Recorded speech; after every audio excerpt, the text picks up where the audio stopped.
When we add text to our project, the first thing we need to do is go to the text tool on your tools menu, and you want to make sure that you have the correct one.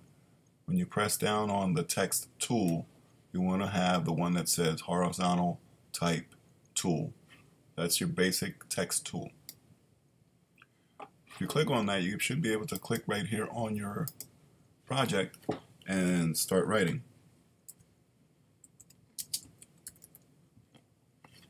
In this particular project, we're going to be writing the colors that we're using.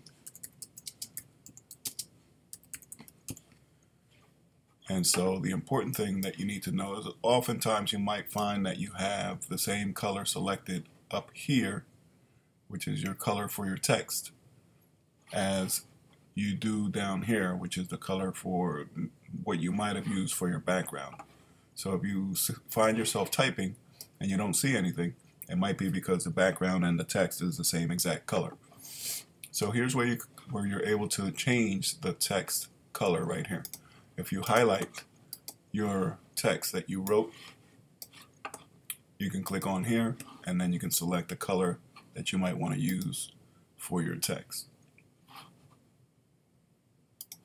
Over here is where you're able to make the text a certain size. So if you want it to be smaller, the smaller this number is, the smaller the text. The bigger the number is, the bigger the text. One trick I can show you is if you highlight this number right here and then use your up arrow, you can make that text as big as you want and have full control over it. If you use the down arrow, it'll also make it smaller.